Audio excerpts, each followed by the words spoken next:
Dans ce tuto, je vais présenter un montage simple mobilisant l'unité nomade TI-83 Premium CE couplée à une carte microbit pour mesurer la concentration en CO2 en parties par million, c'est-à-dire en ppm. Ensuite, j'illustrerai l'utilisation de ce détecteur adossé à la problématique suivante. Quand est-il nécessaire d'aérer une salle pour empêcher la propagation d'un virus tel que la Covid-19 ? Avant de commencer, et si ce n'est pas déjà fait, il faut préciser qu'une phase de préparation est nécessaire pour permettre le bon fonctionnement entre la carte et la machine. Et d'ailleurs, je détaille tout ça sur ma vidéo, produire un signal sonore avec le langage Python à l'aide de la carte microbit et de la TI-83CE. Pour ma part, cette étape étant déjà faite, je vais donc commencer. Et pour ça, j'ai besoin d'une carte microbit V2, de son shield pour pouvoir brancher des capteurs Grove, d'un capteur I2C SGP30, de son câble connectique associé et de l'unité nomade TI-83 Premium CE. Pour ce qui est du script, j'ai déjà tapé une base directement sur la calculatrice et je vais montrer comment on peut l'agrémenter pour le faire évoluer. Donc le voici. J'ai importé les modules utiles, From Microbit Import Étoile, qui permet la gestion de la carte microbit par la machine, et From Grove Import Étoile et From MBPins Import Étoile, qui sont tous deux nécessaires pour activer les méthodes de capteur et d'actionneur Grove. Ensuite, je mobilise une boucle non bornée while qui va répéter les instructions tant que la touche échappe, donc annule, n'est pas appuyée. L'instruction disp clear efface l'historique de la console Python.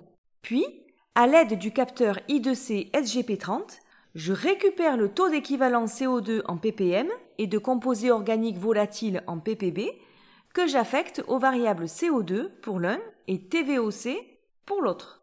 Ensuite, je n'affiche que ce qui m'intéresse, c'est-à-dire la concentration de CO2 en ppm. Enfin, je mobilise la méthode sleep pour permettre un délai d'attente de 1000 millisecondes entre chaque prise de mesure. On va déjà tester ce script et pour ça, j'effectue le montage dont voici un schéma de principe. À noter qu'on branche bien le capteur sur le port où est indiqué I2C. J'exécute mon script à l'aide de l'onglet Exécuter en appuyant soit sur la touche F4 depuis l'éditeur, soit sur la touche F1 depuis le gestionnaire de script. À noter qu'il faut attendre une dizaine de secondes pour que le capteur soit opérationnel et prenne des mesures correctes. On lit un taux aux alentours de 400 ppm, ce qui est normal puisque cela correspond à la concentration moyenne dans l'atmosphère. Si je m'approche pour souffler sur le capteur, je vais charger en CO2 l'air à proximité et on remarque que le taux augmente. Comme on peut le voir sur ce document, lorsque le taux de CO2 dans l'air devient trop important, la qualité de l'air diminue et il faut aérer pour éviter la propagation d'un virus tel que la Covid-19.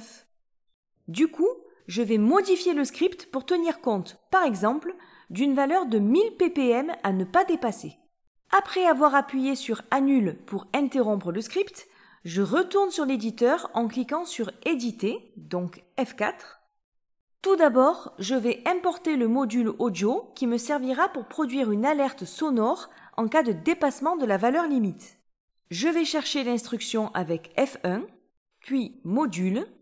Je sélectionne Microbit et 3 pour obtenir From MB Audio Import Étoile.